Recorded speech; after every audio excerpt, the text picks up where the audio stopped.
అస్సాంలో ఏం జరుగుతుందో తెలుసా? ఒక్క నోటీస్తో అక్రమ వలసదారుల గుండెల్లో రైళ్లు పరిగెడుతున్నాయి.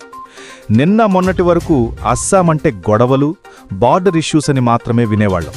కానీ ఇప్పుడు అక్కడ గవర్నమెంట్ తీసుకున్న ఒక్క డెసిషన్ దేశం మొత్తాన్ని ఆశ్చర్యపోయేలా చేసింది. అసలు విషయమేంటంటే, కేవలం 24 గంటలలో అస్సాం అట్టుడికిపోతోంది. ఇప్పుడు అస్సాంలో భారీ మార్పులు చోటు చేసుకుంటున్నాయి. అక్రమంగా ఎన్నాళ్లు మన దేశం మీద పడి తిన్నవాళ్లందర్నీ వెళ్లగొడుతున్నారు. అవునండి, మీరు విన్నది నిజమే.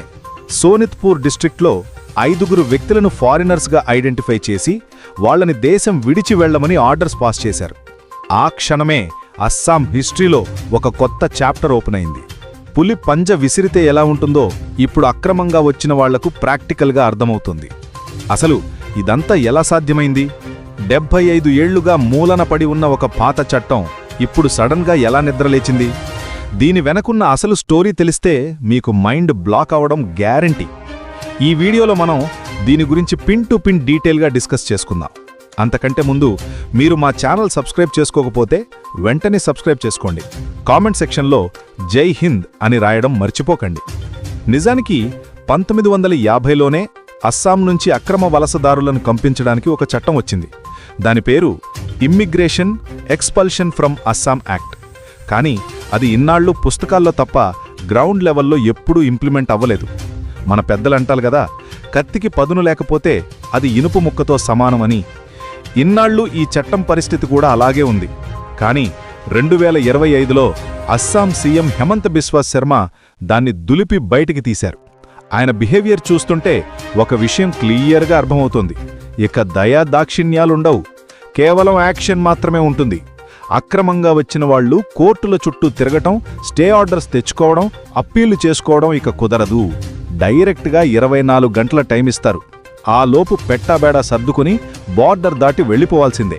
ఈ షాకింగ్ డెసిషన్తో అస్సాం బార్డర్ ఏరియాల్లో ఉన్న చాలామందికి నిద్ర పట్టడం లేదు. అసలు ఇన్ని రోజులు ఈ చట్టం ఎందుకు సైలెంట్గా ఉంది అనే డౌట్ మీకు ఖచ్చితంగా వచ్చే ఉంటుంది.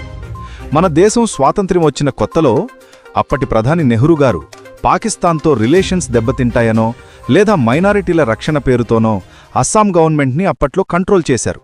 ఆ తర్వాత వచ్చిన పొలిటీషియన్స్ దీన్ని ఒక ఓటు బ్యాంకుగా మార్చుకున్నారు. గుమ్మడికాయల దొంగ అంటే భుజాలు తడుముకున్నట్టు ఎవరైనా అక్రమ వలసల గురించి మాట్లాడితే చాలు మానవ హక్కులు అంటూ గొడవ చేసేవాళ్లు.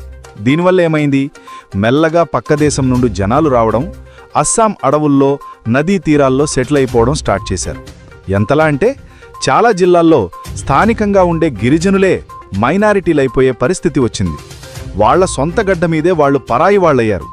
ఇంటికి పిలిస్తే ఇల్లాలిని అడిగినట్టు తయారైంది అక్కడి లోకల్స్ పరిస్థితి. కానీ 2025లో సీన్ మొత్తం రివర్స్ అయింది. సుప్రీంకోర్టు 2024లో ఇచ్చిన జడ్జిమెంటు అస్సాం గవర్నమెంట్కి కొండంత అండగా నిలిచింది. అదేంటంటే, ఫారిన్ ట్రిబ్యునల్ ఒకసారి ఒక వ్యక్తిని విదేశీయుడు అని డిక్లేర్ చేస్తే ఇక వేరే మాటే లేదు, ఆ వ్యక్తిని ఇమ్మీడియట్గా డీపోర్ట్ చేయొచ్చు అని కోర్టు క్లియర్ కట్గా చెప్పింది. ఈ పాయింట్ని బేస్ చేసుకునే సోనిత్పూర్ కలెక్టర్ గారు వెంటనే 24 గంటల నోటీస్ ఇచ్చారు. నిజానికి అస్సాంలో లక్షల కేసులు పెండింగ్లో ఉన్నాయి. అవన్నీ క్లియర్ అవ్వాలంటే సంవత్సరాలు పడుతుందని అందరూ అనుకున్నారు. కానీ తీగలాగితే డొంకంతా కదిలినట్టు ఈ ఒక్క ఇన్సిడెంట్తో అక్రమంగా ఉన్న వాళ్లందరిలో వణుకు పుట్టింది. విచారణ ఇంత ఫాస్ట్గా, ఇంత సీరియస్గా జరుగుతుందని వాళ్లు కలలో కూడా ఊహించి ఉండరు. అస్సాం వేసిన ఈ ఒక్క అడుగు ఇంపాక్ట్ కేవలం ఆ రాష్ట్రం వరకే పరిమితం కాలేదు, పక్కనే ఉన్న పశ్చిమ బంగాల్ మీద కూడా పడింది. అక్కడ కూడా చెకింగ్సు, అణిచివేత మొదలవగానే దొంగచాటుగా ఇండియాలో ఉంటున్న చాలామంది ఇప్పుడు నేపాల్ వైపు పరుగులు తీస్తున్నారు, సిలిగురి కారిడార్లో దాక్కుంటున్నారు. దీన్ని చికెన్ నెక్ అని అంటారు. ఇది మన దేశానికి చాలా ఇంపార్టెంట్ ప్లేసు. ఎందుకంటే ఈ చిన్న దారి గుండాని మనం నార్త్ ఈస్ట్ స్టేట్స్కి వెళ్లగలం.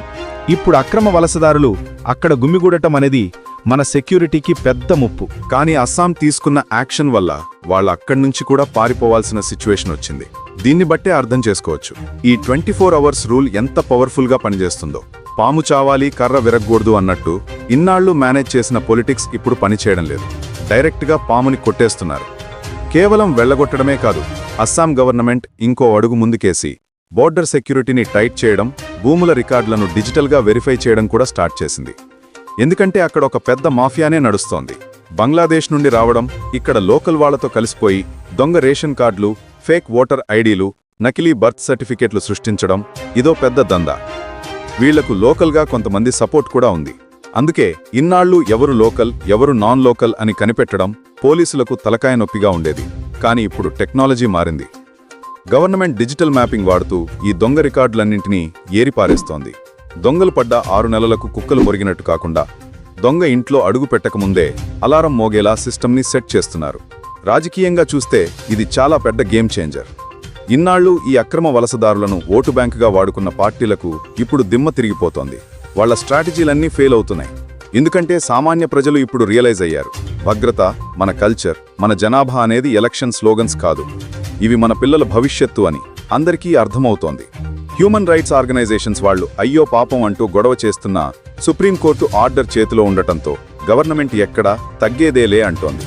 ఒకప్పుడు అస్సాం అంటే నిరసనలు, బందులు గుర్తొచ్చేవి.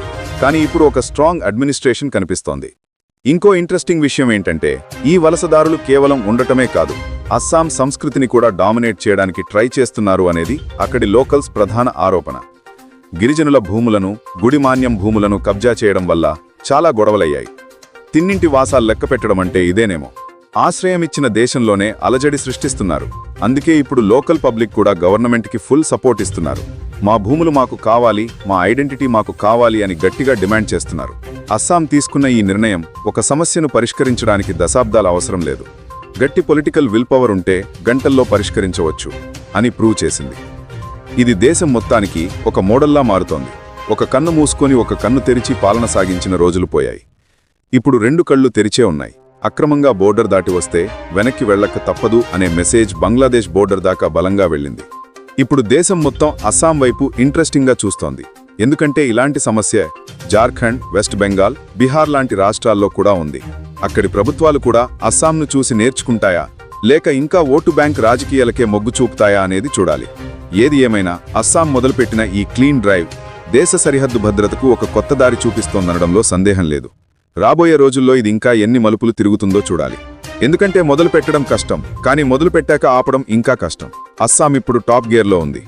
ఈ మొత్తం ఎపిసోడ్లో మనకు అర్థమయ్యేదేంటంటే సమస్య చిన్నగా ఉన్నప్పుడే తుంచేయాలి, లేకపోతే అది పెరిగి పెద్దదై మన నెత్తిమీద కూర్చుంటుంది. అస్సాం ఇన్నాళ్లు భరించింది, ఇప్పుడు తిరగబడింది. మీరేమంటారు? అస్సాం గవర్నమెంట్ చేసింది కరెక్టేనా? మీ ఊర్లో లేదా మీ చుట్టుపక్కల ఇలాంటి సిచ్యువేషన్స్ ఎప్పుడైనా గమనించారా? మీ అభిప్రాయాన్ని కింద కామెంట్ సెక్షన్లో ఖచ్చితంగా తెలియచేయండి. ఇలాంటి మరిన్ని ఇంట్రెస్టింగ్ టాపిక్స్ కోసం మా ఛానల్ని సబ్స్క్రైబ్ చేసుకోవడం మర్చిపోకండి. జై హింద్.